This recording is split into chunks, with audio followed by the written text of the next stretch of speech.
wabarakatuh. Sekarang kita masuk ke kaidah kebahasaan bagian 3. Masih di hari yang sama, tapi di pertemuan yang beda ya, pertemuan 9.3. Setelah kalian tadi menonton di video kaidah kebahasaan bagian 2, kita akan lanjutkan kaidah kebahasaan di bagian 3. Oke, seperti biasa Ibu akan mengulas sedikit untuk kaidah kebahasaan ada 9. Yang pertama kalimat rinci dan perinci, yang kedua ada kalimat panca indera, yang ketiga ada kata dasar KTSP, dan yang keempat baru kita pelajari tadi ya, yaitu sinonim, kata umum, kata khusus, penggunaan kata depan. Dan sekarang kita akan belajar tentang penggunaan kalimat majas dan kata bervariasi. Oke, atau kita akan fokus di poin 7, 8, dan juga 9. Kita langsung saja ke slide berikutnya ya. Nah, ini dia penggunaan di, ya, hampir sama dengan penggunaan kata depan ya, yaitu di, terus dari, ke, pada. Nah, kalau ini khusus untuk di saja. Yuk, perhatikan baik-baik di sini ya. Penggunaan di, rumusnya ada di bawah sini. Ada di, spasi, keterangan tempat harus menggunakan kapital. Oke, selanjutnya ada di, spasi, dan keterangan arah atau letak tidak perlu menggunakan kapital. Kapital itu huruf besar ya. Selanjutnya ada di. Nah, selain keterangan tempat dan arah atau letak tidak menggunakan kapital dan tidak menggunakan spasi. Oke, kita lihat contohnya yang ada di bawah. Oke, di bawah sini misalnya di rumah ya. Di rumah. Rumah itu kan berarti tempat ya. Rumah itu berarti tempat. Berarti awalan huruf pada kata rumah harus besar atau R-nya harus besar, kapital ya, harus besar. Dan harus menggunakan spasi. Kalian lihat lagi di sini. Di, ada spasi di sini. Ya, ada jarak nih di sini. Rumah dan R-nya itu harus besar. Awalannya ini harus besar R-nya. Ya, seperti itu. Kalau keterangannya tempat, huruf awalannya harus besar. R, rumah, harus besar R-nya. Selanjutnya, kalau misalnya ditambah dengan arah atau letak, ya ini kan di sana, berarti menunjukkan letak atau arah ya. Di mana rumahnya? Di sana, ya. Habis ini belok kemana? Belok ke sana. Nah, misalnya gitu ya. Jadi berarti kan menunjukkan arah atau letak. Nah, kalau misalnya menunjukkan arah atau letak, huruf awalnya nih S ya, sana itu tidak perlu huruf kapital. Ya, berarti hurufnya huruf kecil saja, beda dengan yang ini. Karena ini diikuti dengan keterangan tempat, yaitu rumah, R-nya harus besar. Sedangkan ini diikuti dengan keterangan arah atau letak. S-nya kecil aja, ya. Huruf pengikutnya itu kecil aja, nggak perlu jadi huruf di sananya jadi di sana S-nya jadi besar. Salah kalau kayak gitu, ya. Dan jangan lupa diberi spasi, sama nih spasi juga. Oke.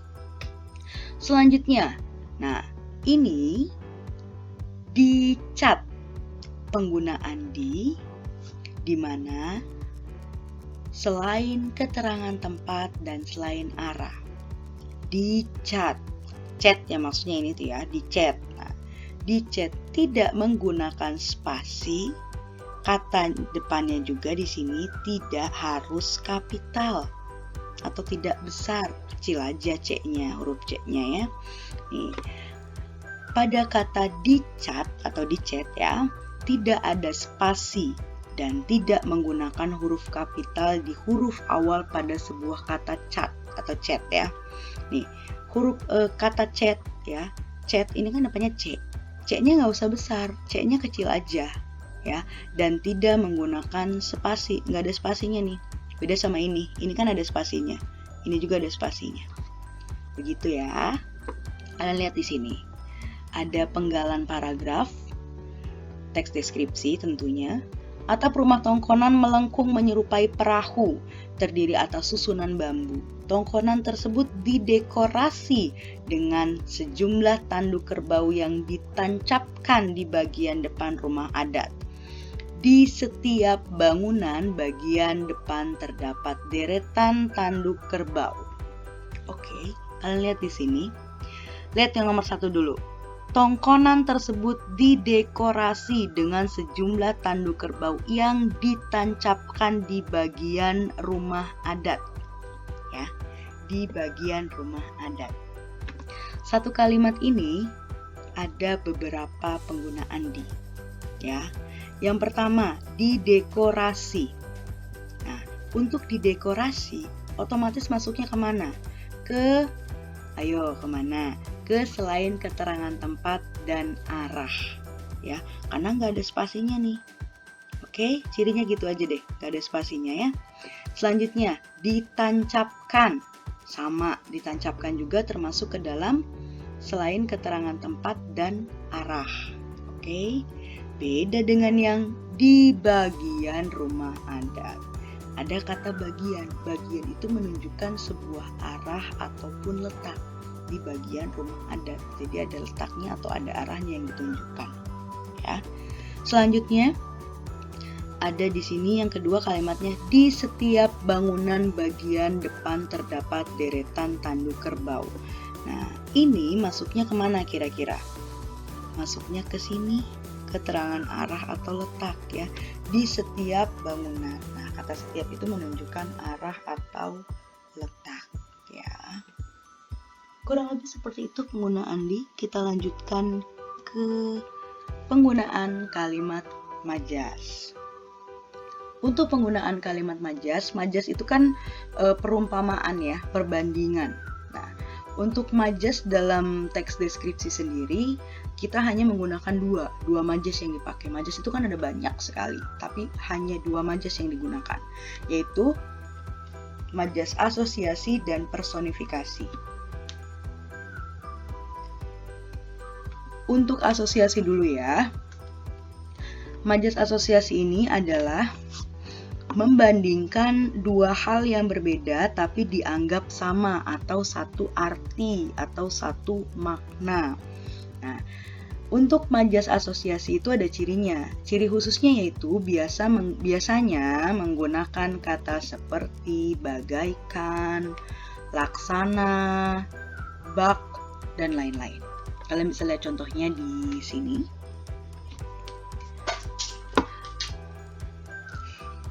Misalnya nih, nomor 1. Tatapan pria itu menakutkan, bagaikan tatapan harimau marah hendak menerkam. Lihat di sini. Tatapan pria dibandingkan dengan tatapan harimau. Tatapan pria itu kan orang.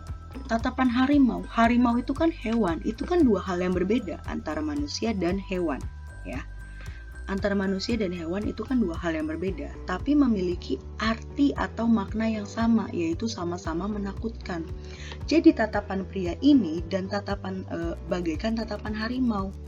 Kamu ditatap sama harimau, takut nggak? Takut kan? Lari yang ada. Nah, jadi ada 2 hal yang dianggap sama, yaitu menakutkan. Apa yang dianggap sama? Tatapan pria dengan tatapan harimau, sama-sama menakutkan. Menurut dia tatapan pria ini menakutkan, begitu ya. Jadi ada 2 hal yang berbeda tapi dianggap sama ya. Selanjutnya, Andi berlari seperti kuda ya. Andi berlari dibandingkan dengan kuda. Kuda itu hewan, Andi itu adalah manusia. 2 hal yang berbeda juga ya. Manusia dan hewan otomatis dong berbeda. Nah, tapi memiliki arti atau makna yang sama. Kalau kuda tuh larinya gimana sih? Cepat ya. Nah, Andi berlari seperti kuda. Jadi Andi tuh larinya tuh cepat kayak kuda gitu loh. Artinya sama, yaitu cepat. Begitu. Sedangkan untuk personifikasi sendiri artinya adalah membandingkan benda mati seolah-olah hidup.